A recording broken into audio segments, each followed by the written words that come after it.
My name is Nicolai Josuttis. You might have heard my name. Just Nico. I'm self-employed. I have written some books. I'm involved in C++ standardization for more than 25 years now. So to some extent, it's all my fault. Partially. And C++20 is also my fault because I voted in favor. So that does not mean I'm happy with each and every piece. And as you will see, I'm not happy with each and every piece. And so in this talk, I want to talk about what I learned about C++20. If I would have known, things might look a little bit different. But in general, you will see some progress in this language, that it's remarkable and might change a lot the way we program. This is not a workshop like the two-day workshop we had before, or in the front of this conference. This is just 90 minutes. So what do you present in 90 minutes? Well, something, some extract, some cookies, but also these cookies should have some, well, give you some idea of the drawbacks and issues we have with C++20. So let's just start.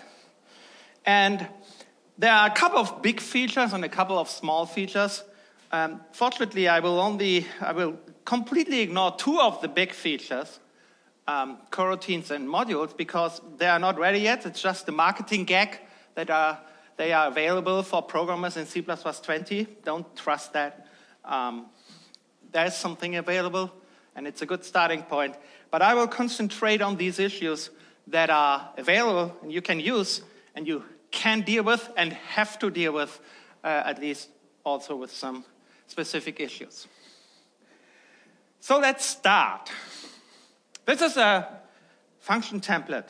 We have a simple function template adding a pass argument val into a pass collection call. Nothing surprising here. So we can pass a vector of int and 42 and it just works. Awesome. So there's something new.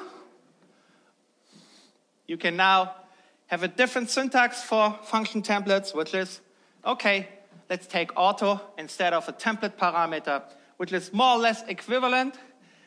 This is not something like a function anymore. This is a function template.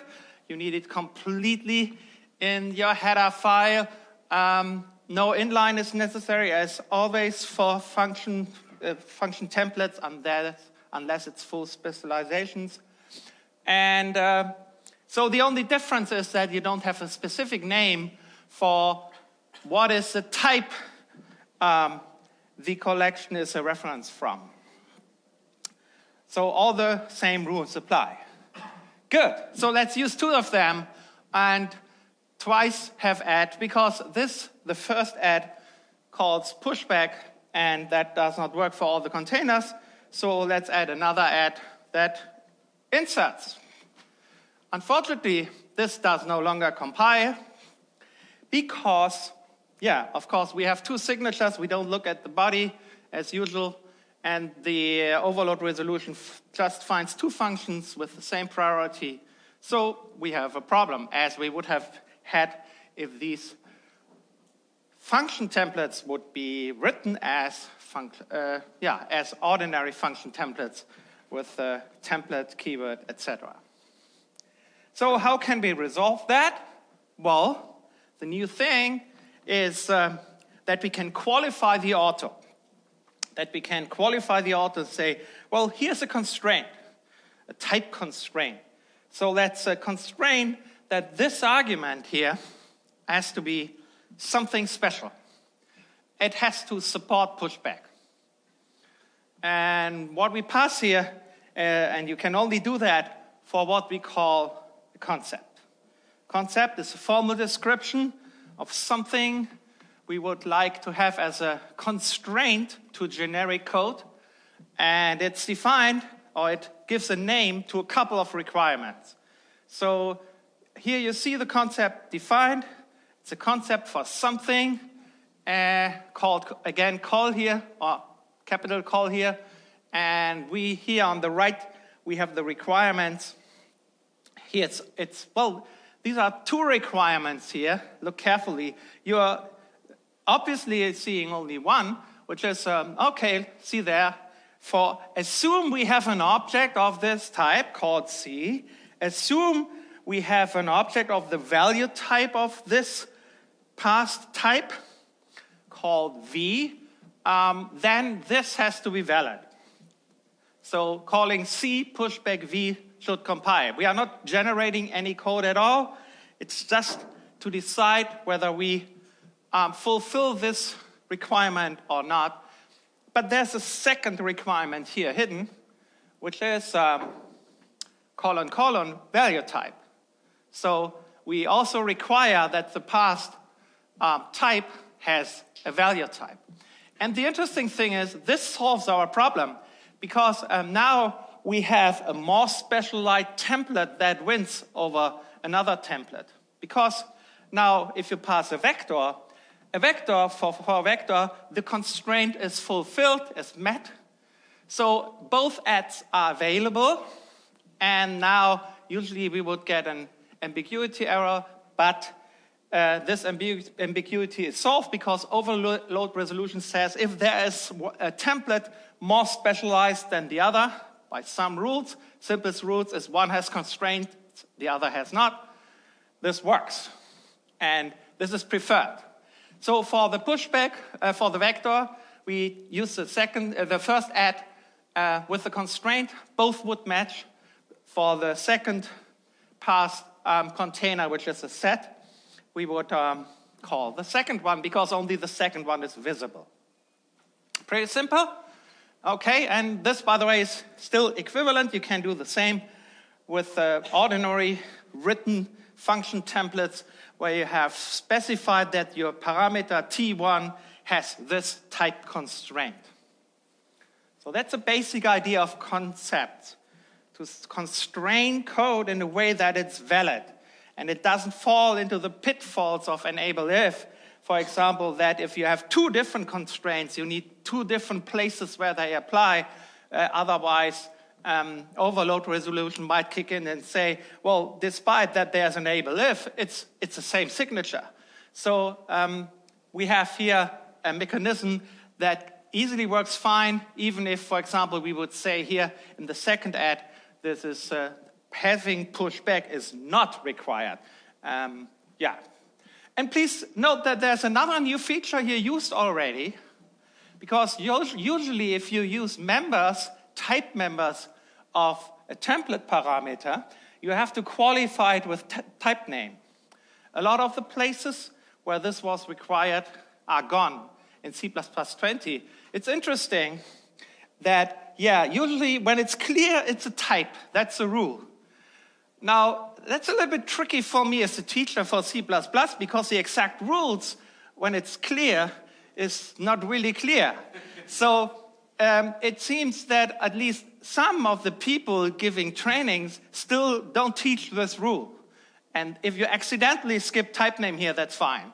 That might be the message.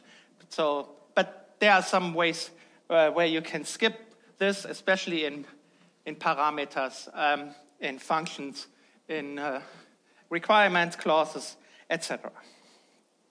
Okay. That's it so far. Who has seen code like that already? A few? Good.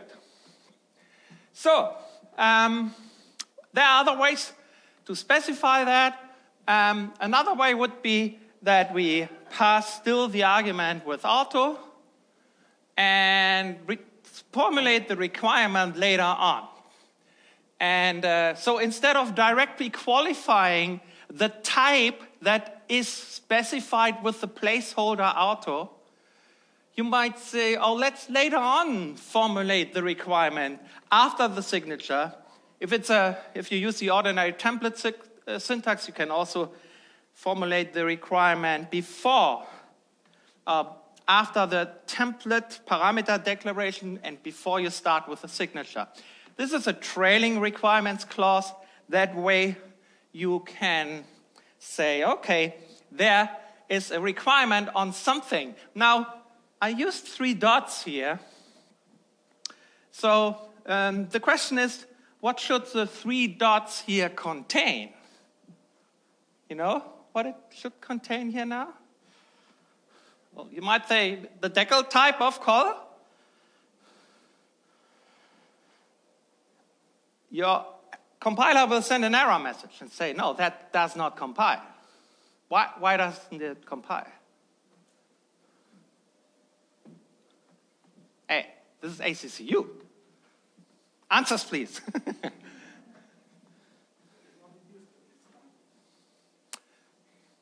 There's something deduced.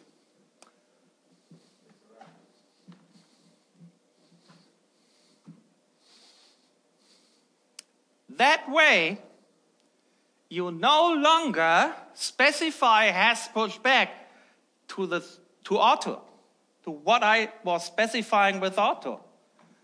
That way, I was using push back to call, which is a reference to something. And for a reference, you are not allowed to call : value type. Okay? So what do we have to do here?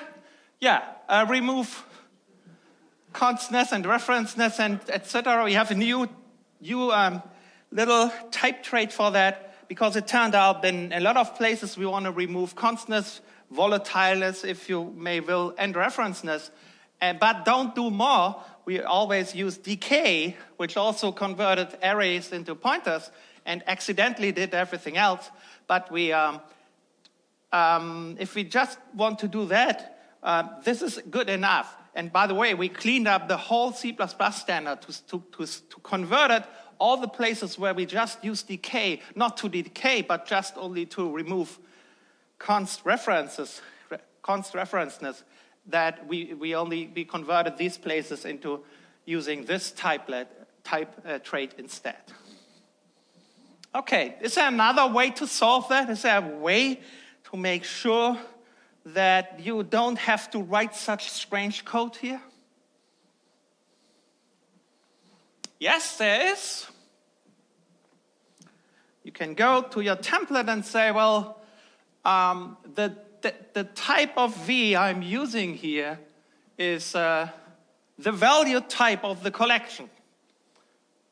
And for that, we have another type trait now declared. This type trait is specified as also removing referenceness. It's guaranteed that this is a value type really of a given container, or in general of a given range. This is part of the ranges library. So you see the first problem here. Oh, here I need a subname space. Why the hell do I need that? That's especially funny because right after the colon we say this is applied to a range. So in the ranges namespace we provide something to apply to a range. Good. Yeah, ideally we would have liked to integrate ranges into std. It turned out that too much code would have been ambiguous and have side effects we don't want. So after a long discussion, we decided to have a subname space just for ranges inside std, instead of coming up with something like std2, because if you decide to come up with std2 and everything else should qualify as usual, you have so many side effects, chain reactions on that namespace.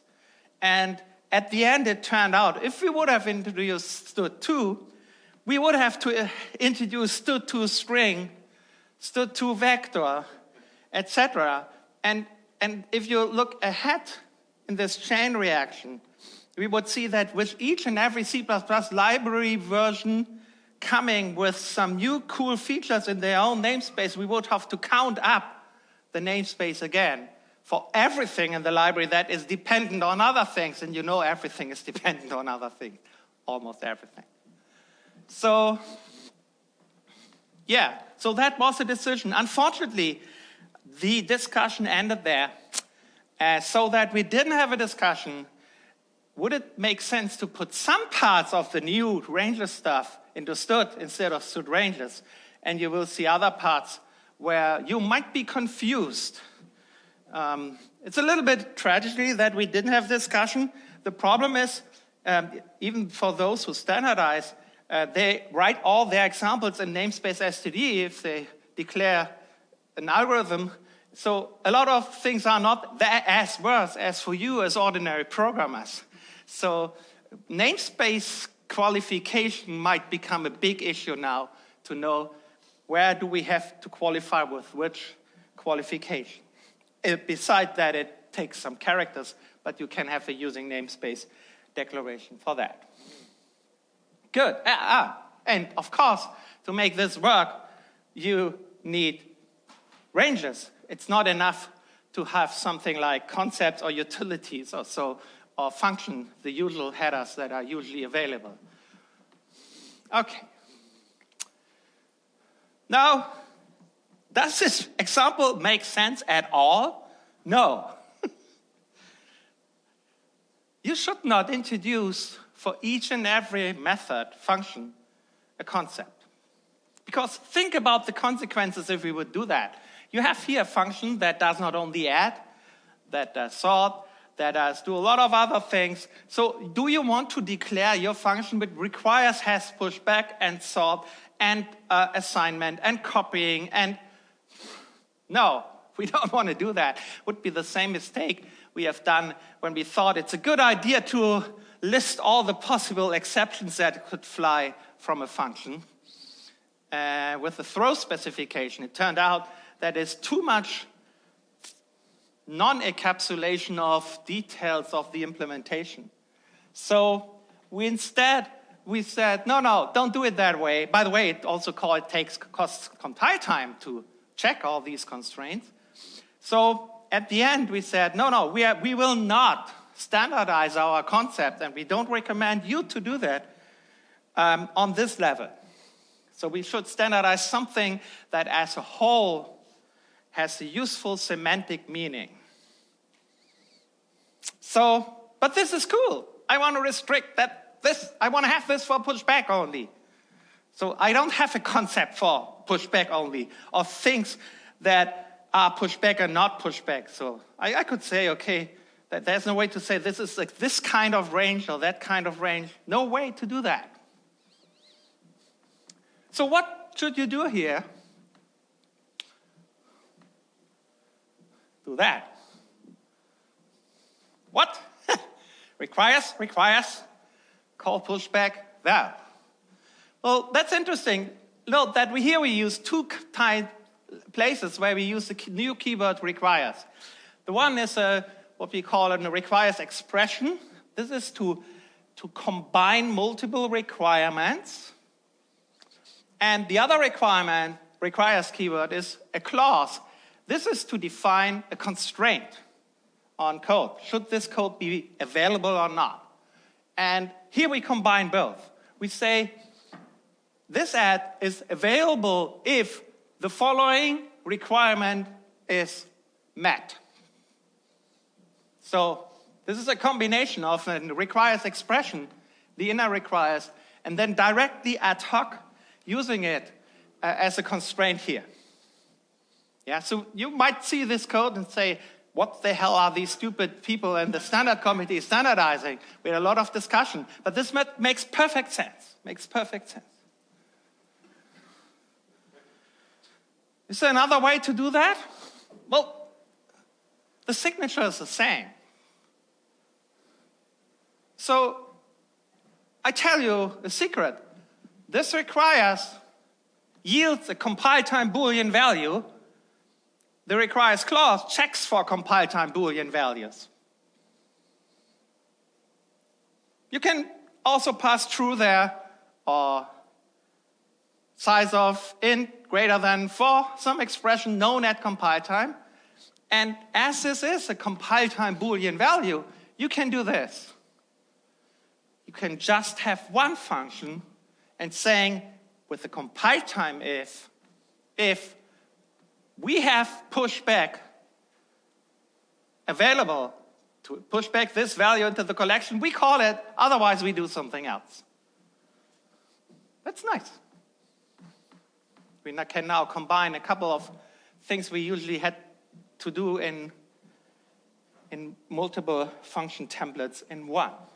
And please note, we don't have, this requires this a lot more simple. We don't have to say, assume we have an object. We have an object already. So we have call and val here. So it's a pretty simple expression.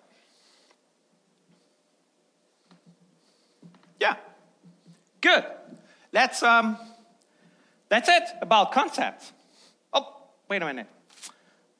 There's another thing with concepts. So another thing with concept is, it may become clear if we try to violate a concept. So let's assume we declare a set of strings instead of a set of ints. So obviously that's an error. We have a pretty short error message. That's a short error message in C++. Because usually if you violate a requirement, don't satisfy it, then you're on the deep darkness of a set container trying to use less than, and yeah, you're lost somehow, somewhere. Or the error message might even come too late. So if you, for example, declare a set and your type does not meet the requirement to be sortable, you don't get a problem if you declare the set. If you start to use it, you get the error message somewhere in the deep darkness of the set code. So, yeah, and you see a little bit of that here. We don't get the problem at the place where we should be. It's detected here in the insert clause here. There we get a problem, and then it's explained why we have that. And you can consider then this is already something inside a framework into not your own code. So can we do better? Yes. Use more concepts. Use standard concepts we have already. So qualify that the range you pass, yeah, qualify that this is required to be a range. And that's not enough because a set is a range. But in addition, qualify that the type of T here is convertible to the value type of the collection. Please note, I turned off using auto here because I wanted to have easy access to the real core type of call and T before it becomes a reference. So it's not always better to use auto. It depends on how complicated the things are, or whether you need the type of the thing before it became a reference or a const reference. So, and please compare the error message. The best error messages for concepts are currently coming from Clang. So let's look at them. First of all, the error is not detected at insert. The error is now detected when I call add. And the message is pretty good. Template ignored, constraints not satisfied. The constraint is because this convertible to constraint is evaluated to false. Awesome. And with some details that this convertible to is specified that way. It internally uses is convertible v, the type trait. Great, that's what I want. GCC is close with useful error messages. Visual C++ says there's a constraint not satisfied. So yeah, there's some work to do, but obviously they will do that. Okay, and that's a basic story of concepts. So let's use them. And of course, now this world is great. Let's print out the elements we have. So let's come up and say, oh, let's write a print function using all the things we learned right now. This is more or less its simplest function and the most often written function by me. Print print out a collection, the elements of a collection. I don't know how often I implement that in my test code. Yes, I do a lot of tests when writing books, explaining things, preparing slides for talks, etc. So, yeah. Const reference, well, I no longer use a template here. I just have a direct qualification here of the author saying this should be an input range. That's a concept saying it should be a range where we can read the elements at least once iterating over them. Good. Works. Awesome. Oh, look at what we get for free with C++20. You want to print out only the first 3 elements? Oh, we have some helpers here. We call them views. A view that says, oh, let's print only the first 3 elements. Don't compute something like the position, pass, begin, and end. That's it. In both collections, this works. Now here we see the ranges library. The ranges library that gave us the ranges range value t, but it gives us a lot of other things. It gives us full support to deal in a very convenient way with single object arguments for ranges. Instead of passing begin and end, let's deal with one argument. So we no longer have to teach to beginners this crazy thing. Why do you have 2 iterators? Why can't I just call sort for this object? Awesome. The weight is now finally C++ is user-friendly. Oh, and of course you can combine that. You can say, okay, let's take the first 3 elements and transform the elements when we use them. And for example, here, convert them to a string, add an S so that we get some seconds or so as an output, or use it somewhere else. We can iterate over this. Instead of passing this to print, we could use that as behind the colon in a range-based for loop.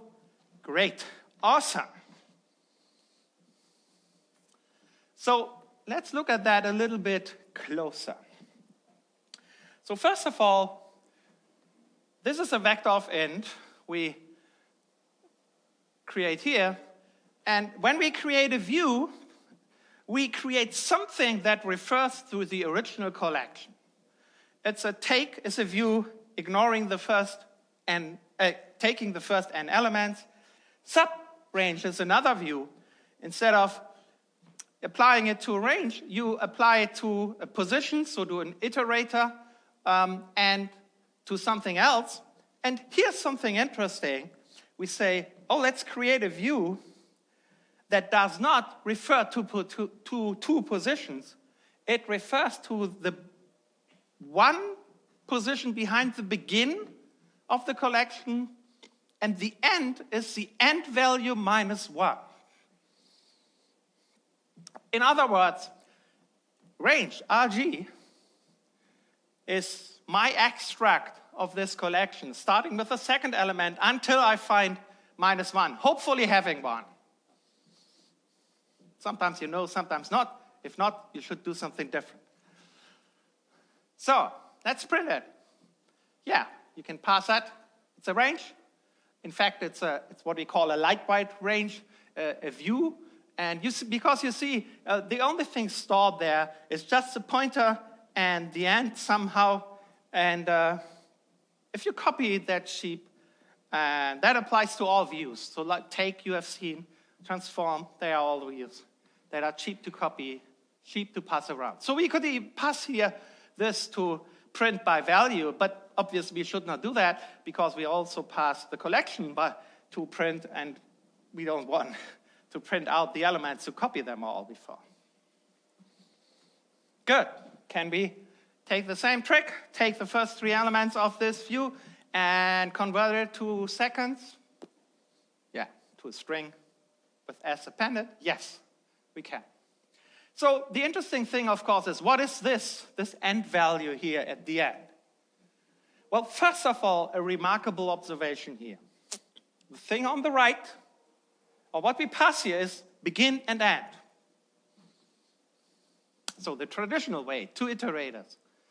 But the remarkable thing here is the thing on the right doesn't have the same type as the thing on the left.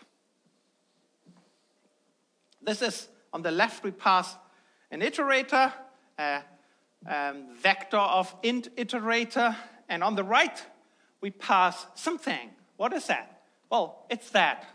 That's a whole definition of end value.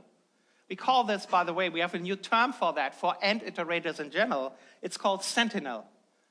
Some people use sentinel as the special end iterators that are of different type, but formally, a sentinel is now the new term for each end iterator, which can also have a different type than the usual begin or iterator. We are iterating over the elements. So this is more remarkable. I should explain that. So this is an end data structure, just a data structure. So it's a class where all the members are public. That's the only reason I use struct here. It takes a non-type template parameter, so a value. Yeah, so we instantiate the end value with -1. You can define it differently, that you take it in the constructor so that you can pass the value at runtime. No big deal to change that code. And all we do is we specify you can compare me with an iterator. If the value the iterator points to is equal to this value, we return true. So that's it. And yes, we only compare with this value. If it's not there, we will run forever. It's also not a big deal to extend the constructor here to pass the collection and also check for the end of the collection if you need more safety here. Which is, by the way, nice, because the usual way you would program this before would to run twice over this collection. First, find -1. Then you have this position, and then you pass it to do something with the elements up to -1. Here, why we are iterating, we are checking, are we at the end or not? So that's a trick that was already used, but not really supported by C++, the C++ standard. Now it's supported.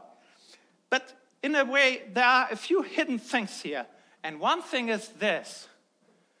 The range-based for loop here internally roughly does the following. It takes the first argument passed here, and so we initialize the begin with call1 begin tot1. So that's the first argument that comes from the subrange. The subrange gives us both. We get this from there, and that's it. So the position we passed there originally. Then we pass the other thing, the end, the sentinel, which is now the object we passed a second argument to the subrange.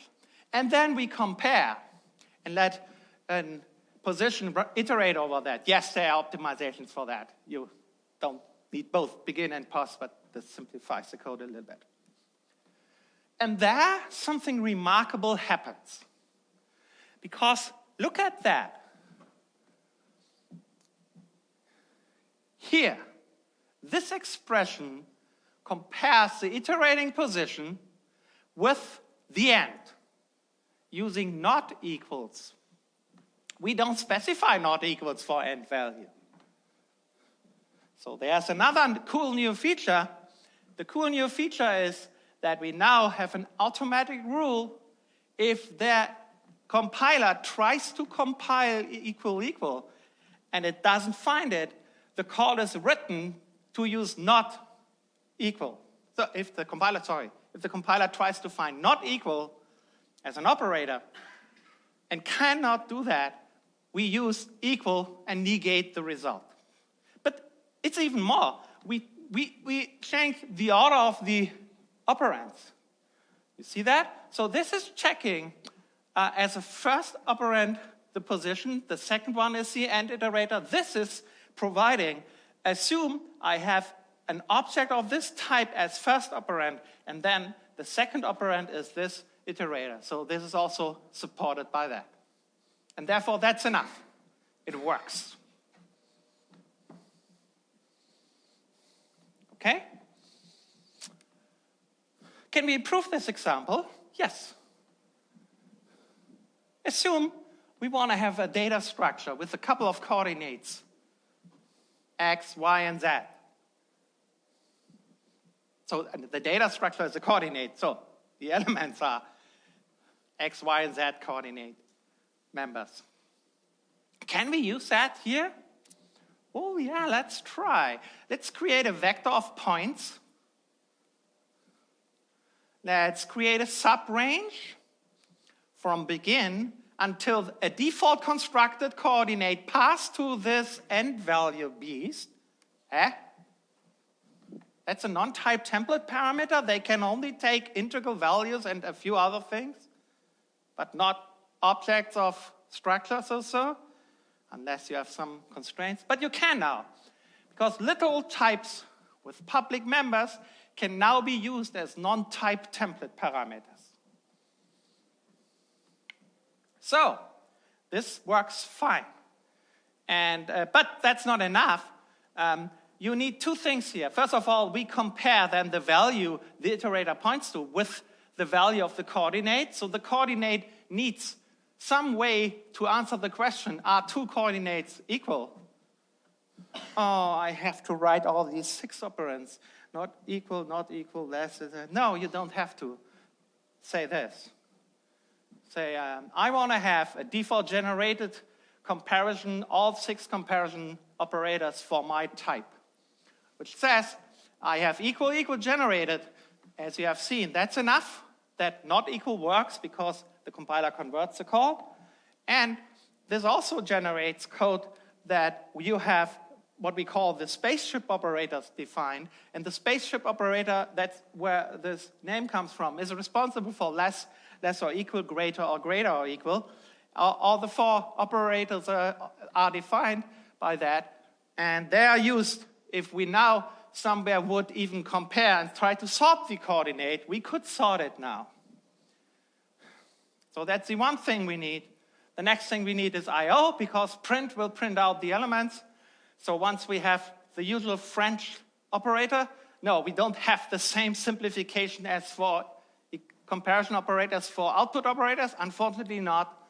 So you have to write it the traditional way. I hope you know now that you should use hidden friends, so a friend operator inside your data structure, which, by the way, only works if you're in global scope with this coordinate. Friend functions are not allowed in structs if the structs are in scope of a function.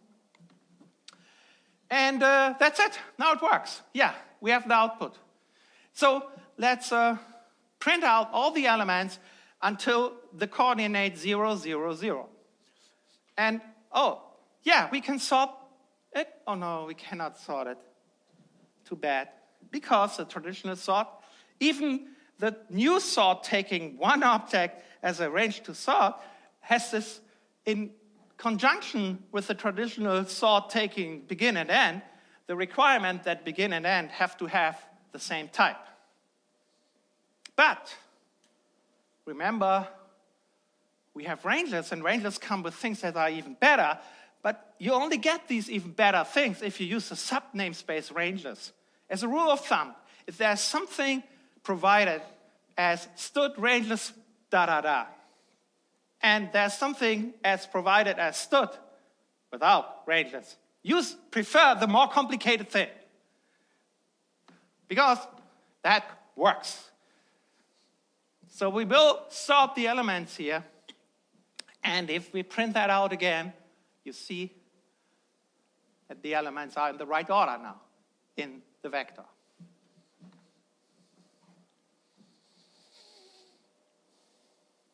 Good. Any questions? So, no, I don't ask for questions. There might be a lot of questions. I don't have time for a lot of questions. Happy New World. I like this example. A lot of features are already used here. And, you hate it to use I/O? Writing out these different things, always with the output operator. Oh, there's a new library, the format library. Unfortunately, not yet supported by GCC. It's the biggest missing piece.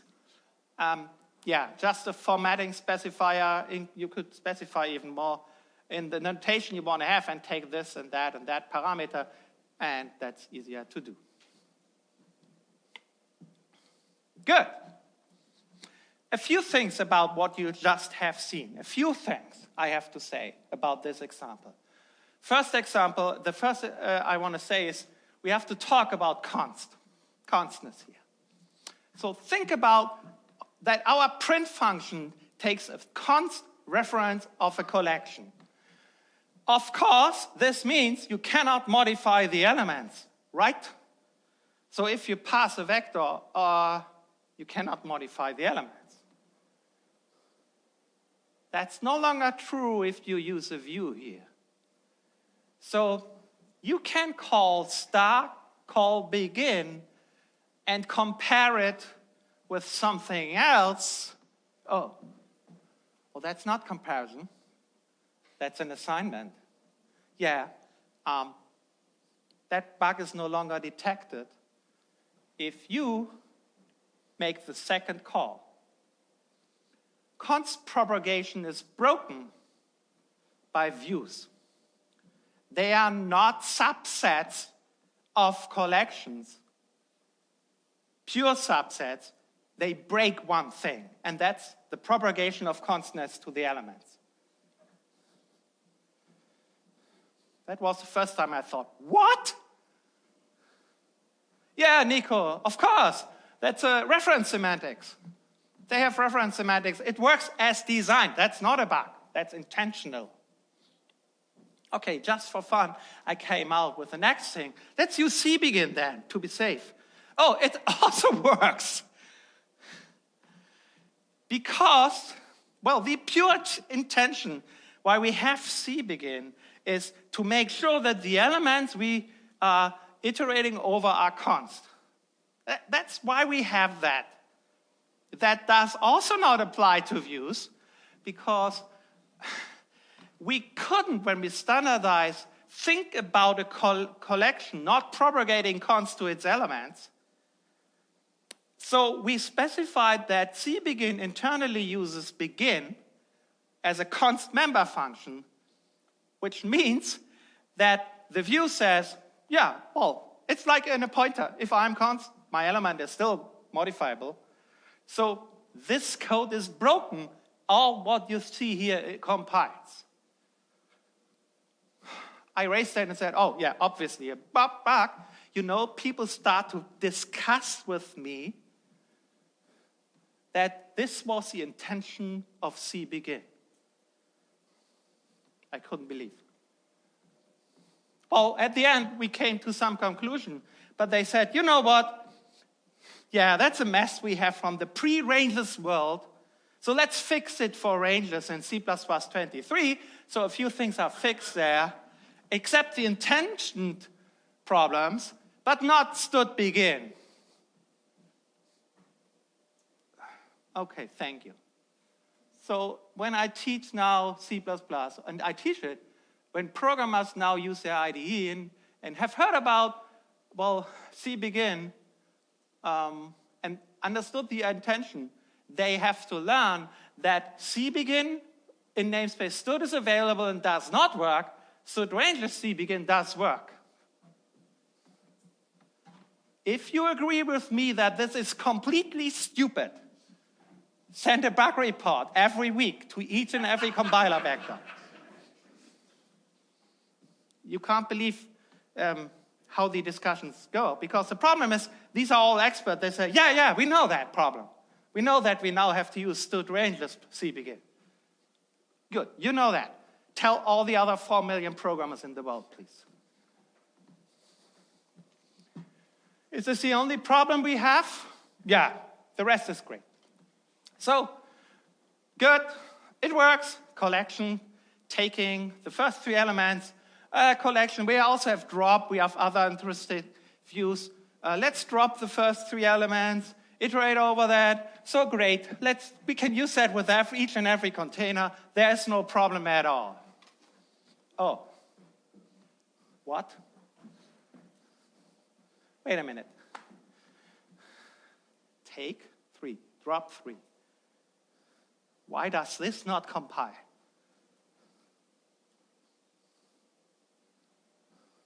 What the hell is going on here?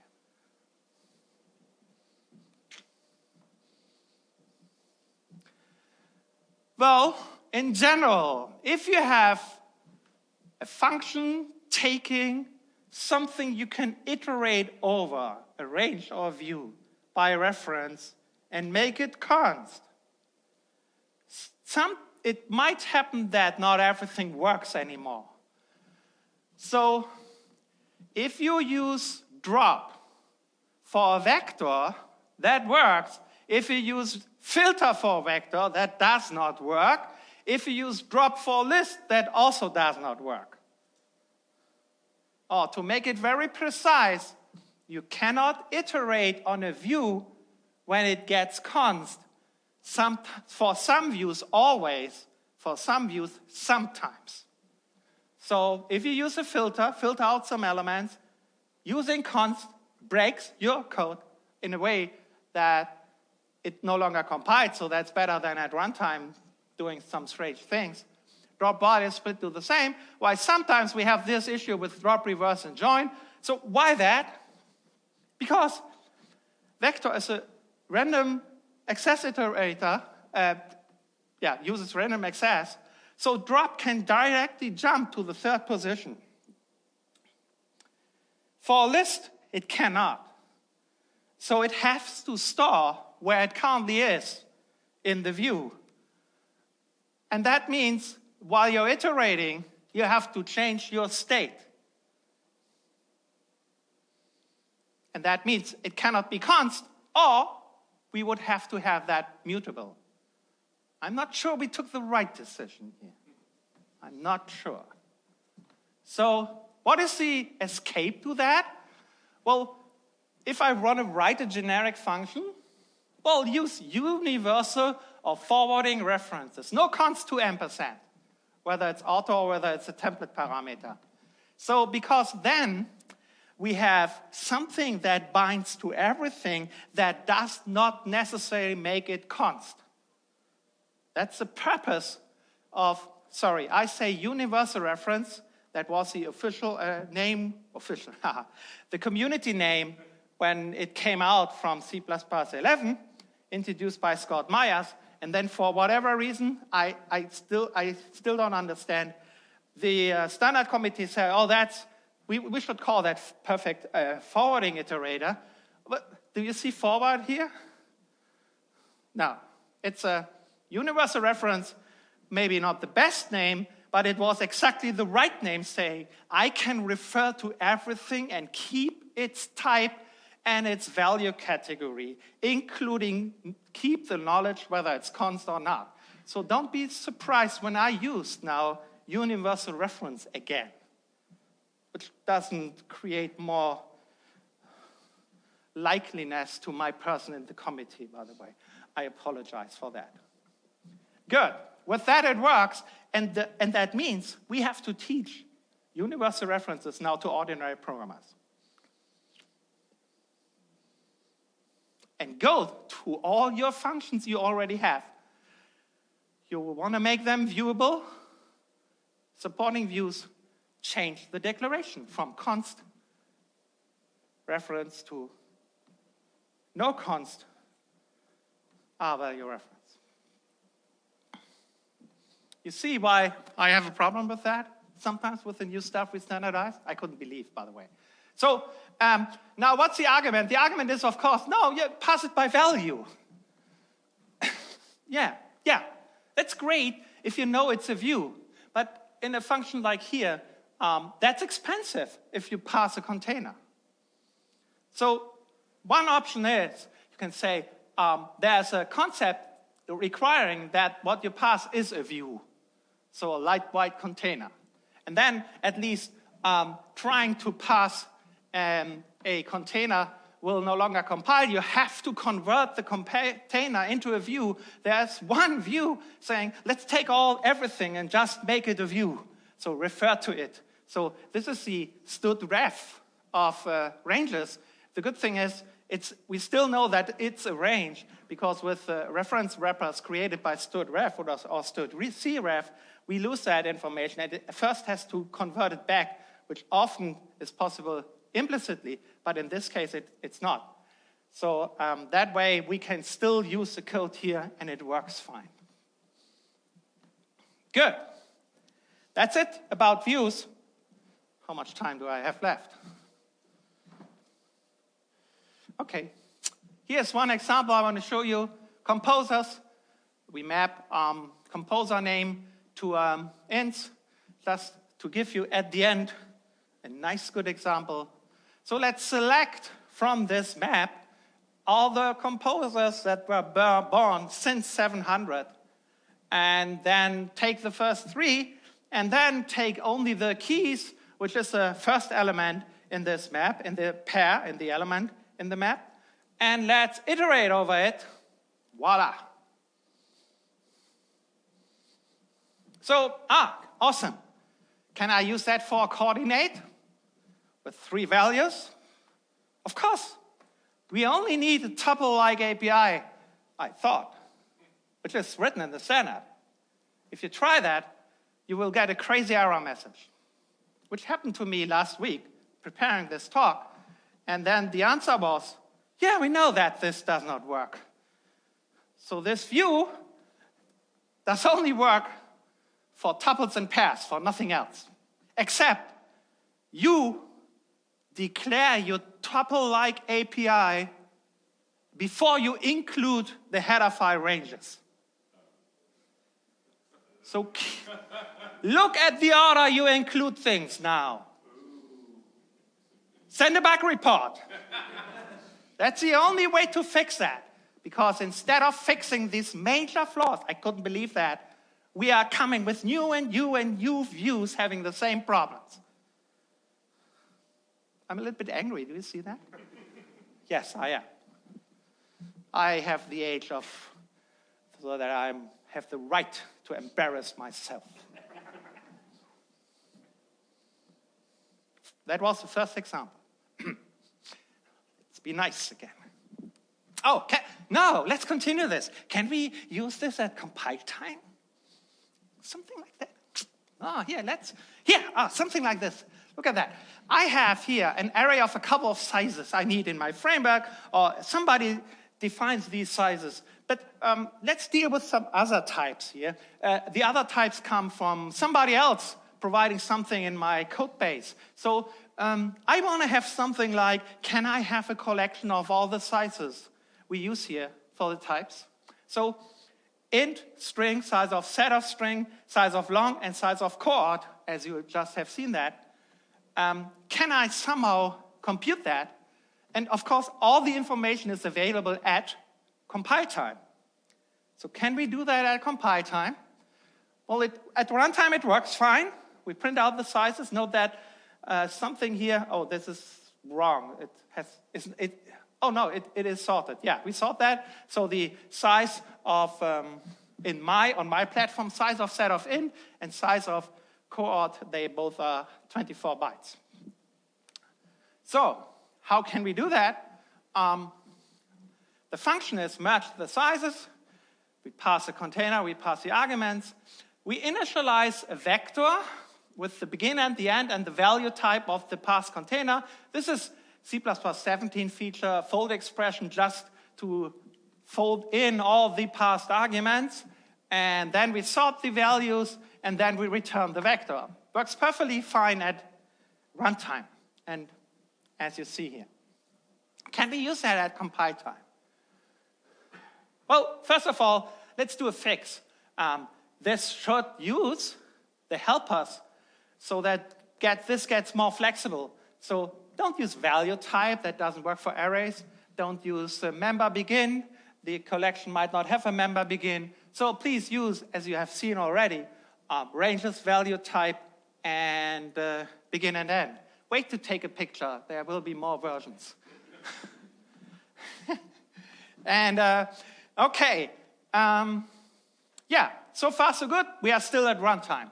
So, and we should, of course, do what we just learned, and that is specify that the container we have is an input range, and this is also, of course, this is possible. We have a concept. It has to be an integral type, what we pass, and we can use this in a variadic template declaration. Yeah, we want to have a couple of integral types here. It should be detected at compile time if we don't pass them. Sure, why not? But I was surprised when I tried out. I thought, yeah, it should go. But things that happen if you come up with a new standard, you can't believe what's possible now. You try it out and yes, of course, it works. Why not? Good. So let's make this cons expert, which allows us both compile at compile time and runtime. So good. That works, but unfortunately, that still runs at runtime for a couple of reasons. One major reason is what we return is a vector. And you can use now vectors at compile time. That's a new C++20 feature, which, by the way, is based on the fact that you can use standard allocators at compile time now, but we cannot use a created compile time vector at runtime. And there are a couple of reasons why that's a problem. The most important problem is at runtime, we might exchange the library. So we might exchange the binary format of a vector. Yeah. Well, not while the program runs. I mean at link time. So you compile this code somewhere, but you cannot create a binary symbol for your compiled vector that's guaranteed to work with libc++ and libstd++. Unless they have the same binary symbol with the same layout, which we don't have standardized. So there's a rule for that because of that, and that means you can use vectors and strings, by the way, at compile time, but you cannot pass them to runtime.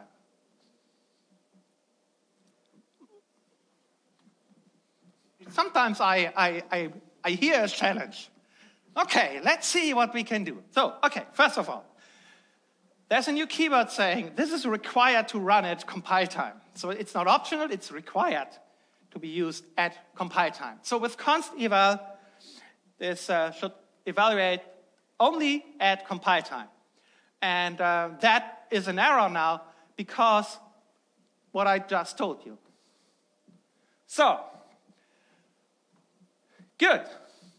Let's try a few other things. So what we can return is an std array. We can use a vector at compile time, but we have to return something different. So let's return an array. Okay, let's here initialize a size, take the size of the passed range plus the size of the passed arguments. That's my new size. I use this size as the size of an array I want to declare. Now, here's something interesting happens. There is an error here. That's not allowed. Why? Forget that this code is computed at compile time. At runtime, this is not allowed because you pass a template parameter from a runtime value here. So this auto size, forget that this is running in a compile time environment. This size is, by rule, a runtime value in a compile time context. And if we would allow that, the compiler vendors would come to us and say, are you crazy? We have to change a lot of code because of that. Because now, with keeping the rules alive they have for runtime functions, we can it's pretty easy for them to use these runtime functions at compile time. So this is not allowed. This is a runtime value in compile time context, but here we need a compile time value in compile time context. Okay? Makes sense. So yeah, it's easy, const expert. Oh, no, still does not compile. Why that? Because this is a reference. So, let's pass it by value. Yes! Works. So, copy all the elements from the vector to the array. That's the copy algorithm from ranges. So instead of passing begin and end, you only pass a range at the begin of your destination. And return the whole thing, and it works. Hooray! Okay. By the way, this is required to be now a compile time function. So there is no need to use referenceness here and forwarding here. Let's get rid of that.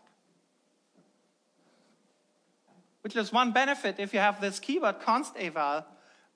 So you know that this is never used at runtime. This is used at compile time. And probably at compile time, the simpler things are, the more likely they behave well. Okay, that's it. Oh, hey, I want to have all the sizes, but not two sizes twice. So that's the real reason I want to have a vector. I want to change the size depending on what is the outcome of this function. So, can I do that? You cannot return the vector, but you can return an array plus the computed number of elements. So, compute the maximum size of possible resulting sizes and declare your array with that. Then take unique copy while copying will remove duplicates, consecutive duplicates, and then you return a pair of the return value, which is here declared, the array, plus the number of elements we have. Unique copy gives you back the new end, so this difference computes the number of elements between the begin and the new end in this array. And now we return something to the runtime, which we have more or less dynamically computed at compile time. Now, what we get back is a pair. It's a binary tuple. So what we get back is an array and the size. So to know only these number of elements you should use. So the array has a maximum number of possible sizes. That's what you need. You have to make an assumption on that.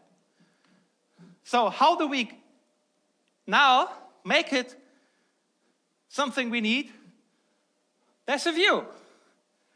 Take a view, say, take the begin and the number of elements, create me a view, and you have something you can use as a view, as a range at runtime. You can iterate over, you can pass to print, or whatsoever. That's it.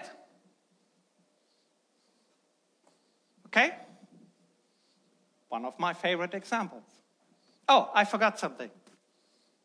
When I did that, I just declared array without empty curly braces here. Now, what happens is, if you do that, you might have an array with 5 elements, but only 4 of them are set at compile time. Yeah? So it's interesting, you get a compile time error saying you cannot pass something uninitialized from the compile time to the runtime. So this will not compile unless you make sure that each and every element is at least initialized. Okay? That's it. That's the second example, or a continuation of the first example. So 25 minutes left. That's great. So to some extent, that's a whole story of the first half of this talk: concepts, ranges, compile time features, and a few other things you probably not knew yet, a few minor things. So let's come to a different example, really different example, except that everything useful in a program is now a range, but we will see that.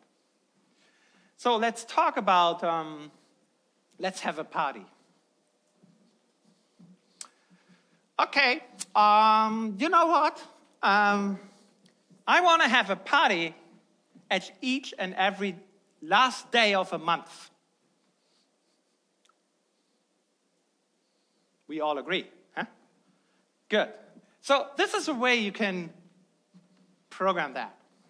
You said, okay, my first day is January 21st of the year. My last day is 31st day of December in that year. Oh, 2 different notations? Yeah, we support different notations here. And by the way, this is a fully typed system. This is a new chrono extension. And what you get here is a year type object. You combine this with an int, it becomes a year-month type object.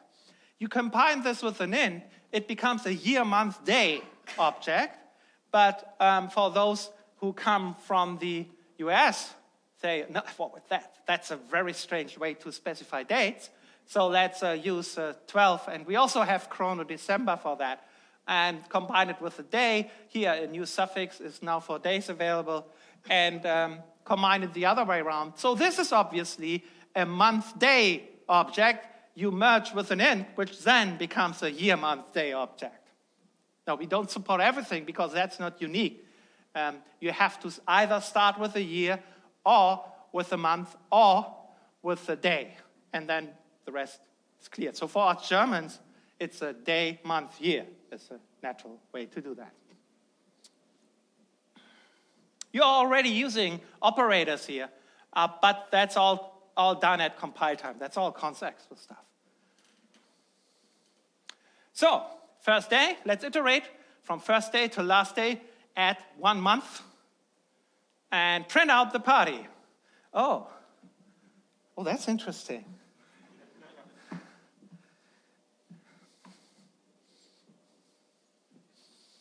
A couple of things are interesting here. First of all, yes, we can use the output operator. The other thing is, what is if I start with the 31st of January and add a month? Yeah, I'm in 31st of February. And by the way, the default format seems to be that format. And that's specified in the standard. The standard specifies that for invalid dates, the output so is not a valid whatever it is. It's not a valid date here. That's specified, hard-coded, because we don't think that you should use it in your user interface. This is more or less a debugging option. The default output is a debugging feature. Everything in the chrono library should be easily to print out to understand what's the current state. So, can we fix that? Yes. First of all, we can discuss whether this is useful or not. Well, to be honest, in my bank, my personal bank, I get bank messages saying on the 31st of June, the following happened. Old mainframe stuff. We call that bank days. I was working in a bank, so they said, just for simplicity, every month has 31 days.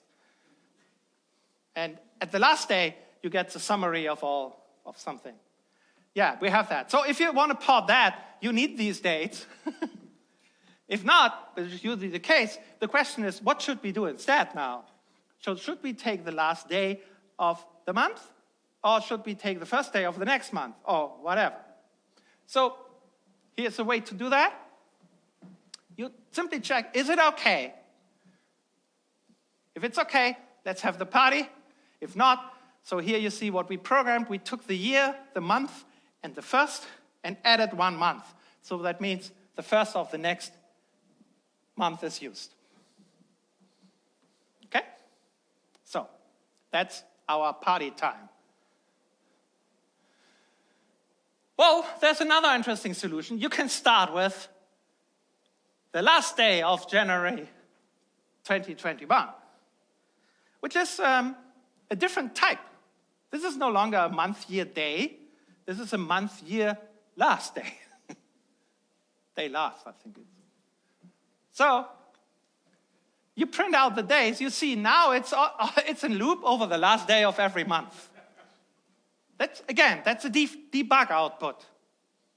Can we modify it to make it more readable? Yes. The formatting library is extendable to user-defined type, and one place where we did that was the chrono library.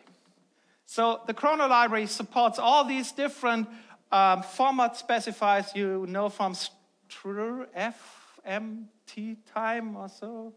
I always forgot what this function is. So %B means, in this case, the month, fully expanded, not only 3-letter acronyms.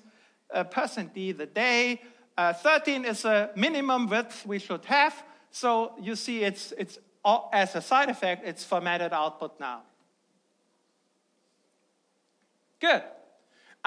Can we inform the other people in other time zones to join? Because you can no longer have a local party. We are all connected now. We have to connect with the others. Good. Let's take a time point. So let's take our day at 18 hours and 30 minutes, so at 6:30, convert it to a local time zone object with the current time zone, and print out the same again. And you see now I added here a %Z, which is a time zone we are in. And you know here, I used now this object twice in format. So here it's used and here it's used. That's also possible with this format library. And with different formatting, here we have month and day. After then having party, here we print the time and the time zone, which is, as you see, Middle European time zone, and partially in summertime. That's S means in Germany, it doesn't mean standard, it means summer. So what is D in the US? So, and we want to inform our office in LA. Good. Convert this time zone to America, LA, that time zone, and print it out. Here you see that the time sometimes differs because we have switched to winter time already, while LA is still, no, I think it's the other way around. No, yeah, we have switched to winter time. They are at summertime still. So yeah, so you see that difference here. It's not clear why you have this time zone here. Different implementations give different answers here. Please note that time zone abbreviations are not portable. CST might use for every American Central Standard Time, but if you ask somebody in Cuba, they say that's Cuba Standard Time. And if you ask somebody in China, they say that's China Standard Time. So if you have a meeting in a company with people in Cuba and China, and you say, we have a phone call at 10 p.m. CST, you might have a problem. So things you learn with that.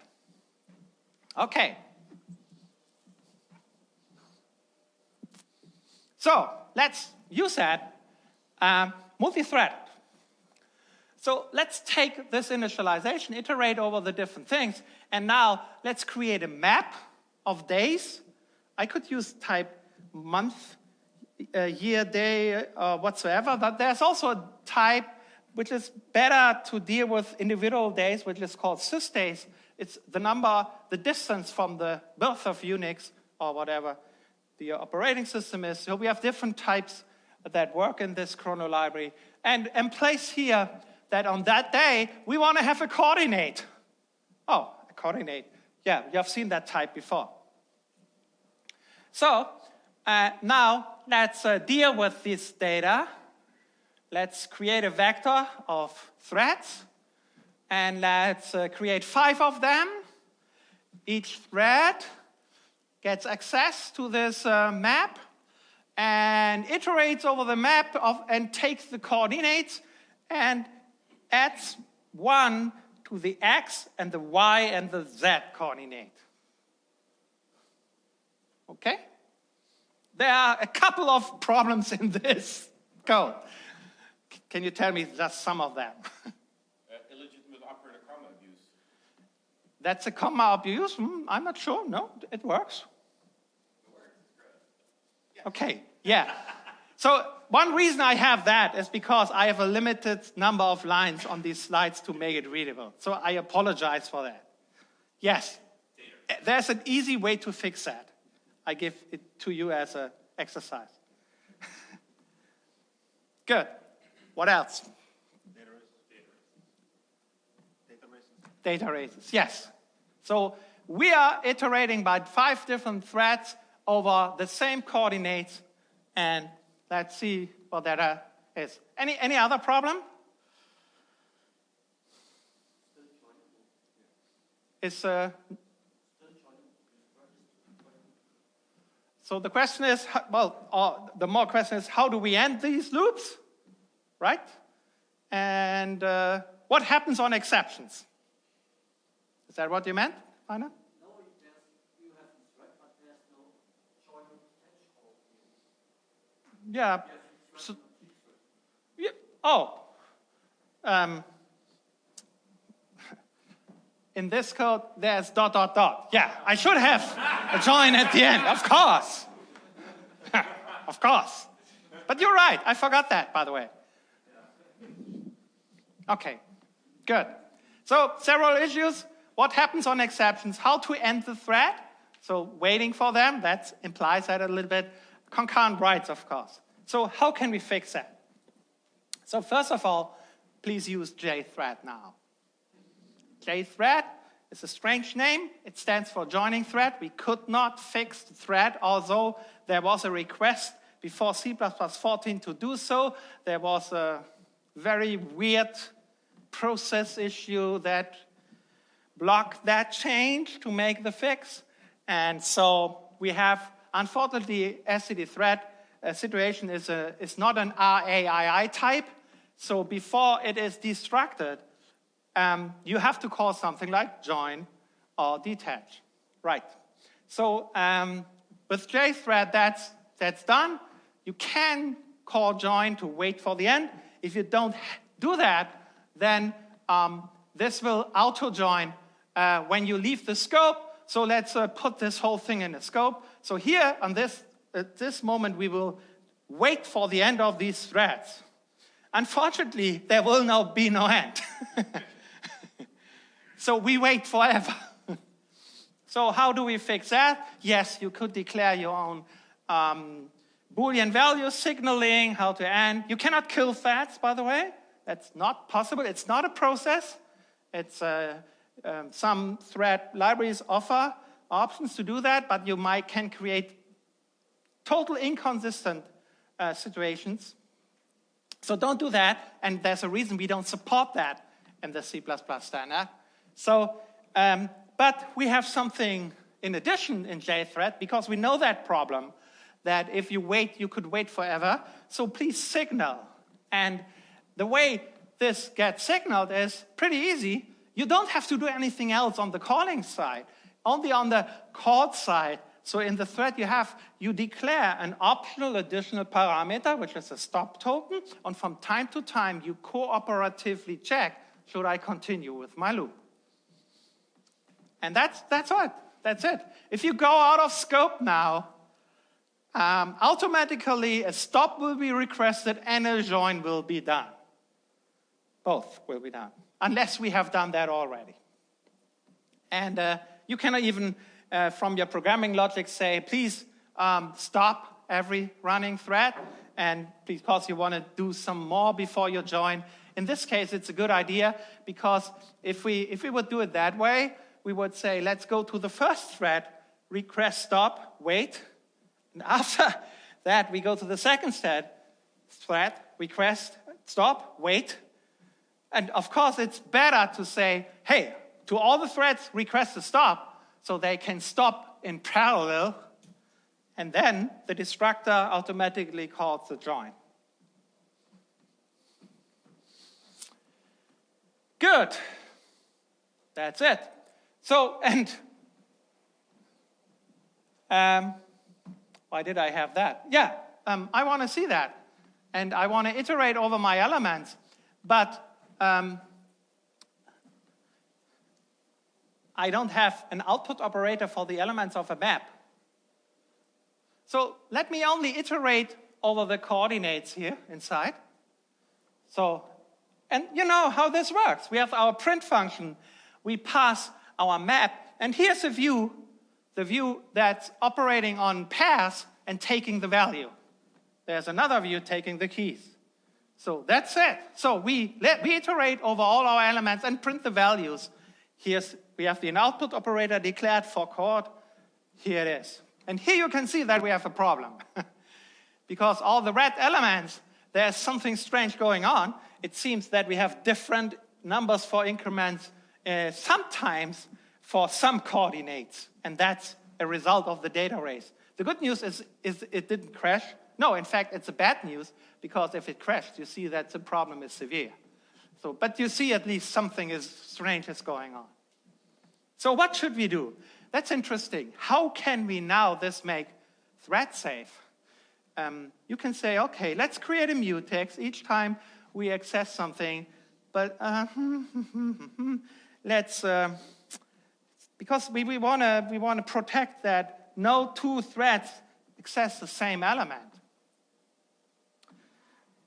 And maybe, so we could say, okay, maybe we use a vector, a map, where the elements here are atomic coordinates. But then this means when we initialize the whole thing, we deal with atomic that costs us a lot of time, or might cost us significant time. So the best thing would be, on initialization, we just use the coordinates as they are, because we have one thread for initialization. When we run the threads, we have concurrent access, we use atomics. And that is the purpose of atomic ref. Atomic ref gives you atomic access. And the magic of this code is, if you do that and everybody else using the same object, then you have atomic protection to your object. So it's a reference to something to make something temporarily atomic. Well, something must be trivially copyable. So if we do that, yeah, we have an atomic reference. Now we can, when we use that, we can load the data. Well, we have to load it as a whole, then increment the values, and then store it as a whole. So whatever we had, update. So Titus is raising a hand. There's a problem in this code. Titus, you want to say something?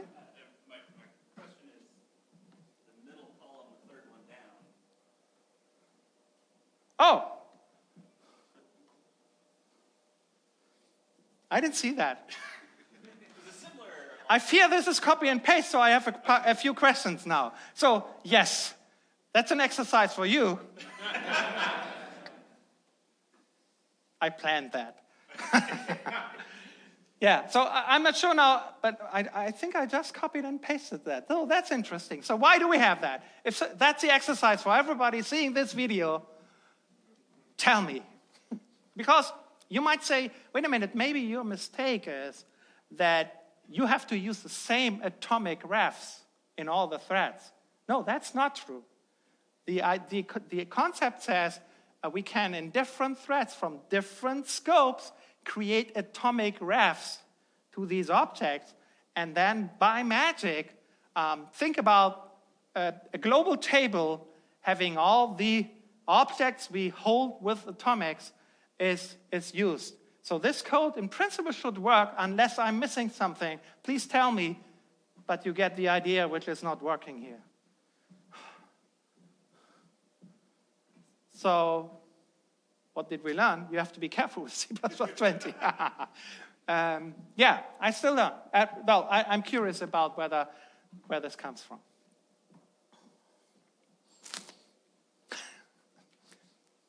I did do it 2 days ago. Okay. That's it. That is the second example. So chrono, coord again, then you chrono library, JThread, atomic references, again using views here. And yeah, we have used a lot in these two examples, essentially two examples with some history and some words about caveats. So we have used the default comparison operator that if you call not equals is mapped to an equals call.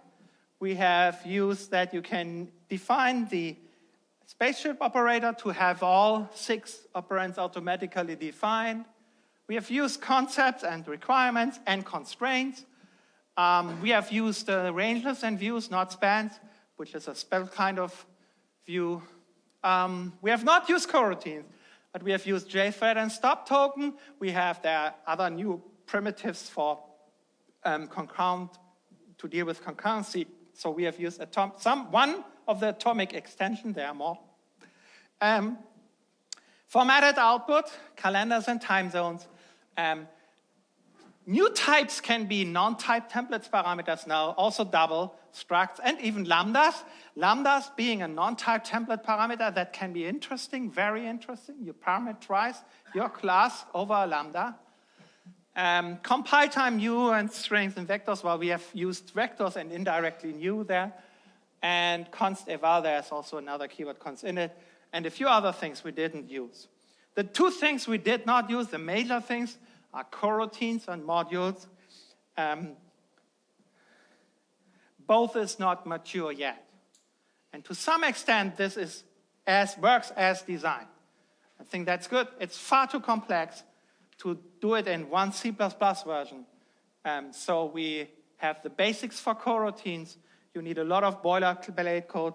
I here had a couple of discussions with a couple of other guys to join my understanding of coroutines with others for more complicated cases. And we want to come up with the simplest example of sequenced asynchronous communication with coroutine we can come up with. And I'm discussing with a couple of people here about that and also outside. And the other thing is modules. And that's intention. The plan was always to come up with library support, so the typical boilerplate code you need to deal with coroutines. Later, of course, ideally with C++ 23, it looks like nothing will come in C++ 23, and now 26. And if you're shaking heads, come to the committee and help us to bring it out. It's your fault. I'm in the committee. That's good. Who are you? You are that guy. Good. Sorry, just kidding. But it's tricky to find interesting use cases for coroutines. So I would see, according to what I see now, coroutines being useful will at least take until 26 if you use the standard for that. You can use coroutines, but you have to do a lot yourself manually. So, and good examples work already. And the other thing is modules. Modules is an even worse situation. So modules conceptually are specified, except that we have not agreed on a few little things like what is the common suffix for a module so that configuration management tools can deal with this, that they can write portable code. So just these minor things where we also didn't have a decision in the old C++ times about the common suffix of headers or CPP files. Well, CPP files is already wrong, translation units. And that situation is a little bit more messy because the people dealing with modules say it's not our task in the standard committee to come up with recommendations for suffixes. Unfortunately, it would be great if they would come up with one, because then a lot of things are easier to do. And the worst message is that the suffix for modules in Visual C++ is .ixx. Obvious, huh? Okay, enough said. I'm not only happy with C++ 20. Can you feel that? Okay, but a lot of good things, but also a lot of frightening things. And to be honest, I have my doubts whether the rangeless library will become the common programming model with the flaws we have here. I mean, it should be for ordinary programmers, the use should be safe in the safe use cases. And that's the fact that drop might not work, but take works, or drop might depend on your underlying container. Things like that are absolutely a nightmare for beginners because they think they didn't understand anything. Nobody will tell them. So that's it. What you have seen is the best of my knowledge now. It's still growing.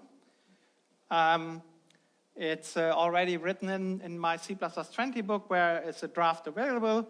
You can get for a cheaper future price and give me early feedback and read something. There are continuous updates to that. And I hope at the end of this year it's out.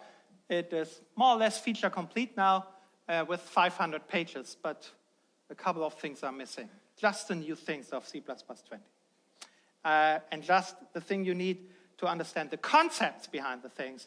That's the first thing you need before you switch to CPP reference to see all the details. That's a problem. We have a lack of conceptual introduction of things we standardize, and that's a huge problem we have in this community.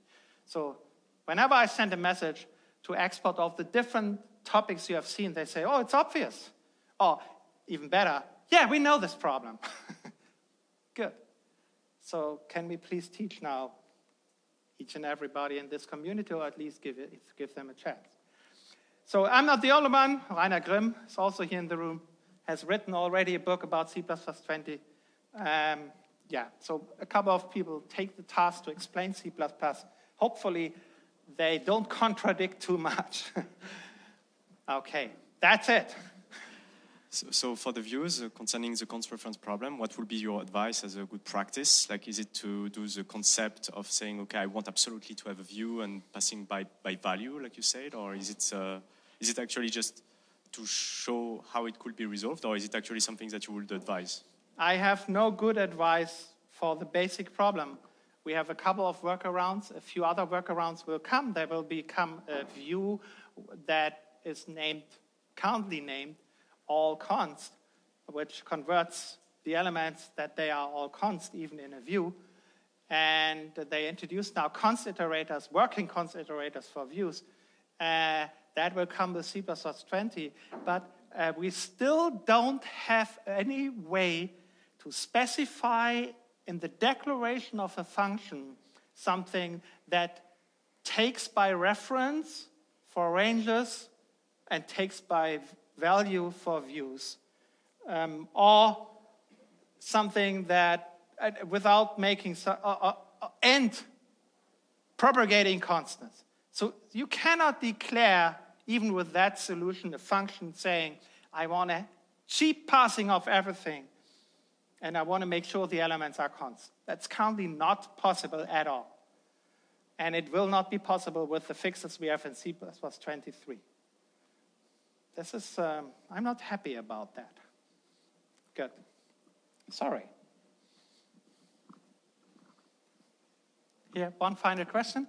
So you talked about modules not having a standardized way for build systems to interact with.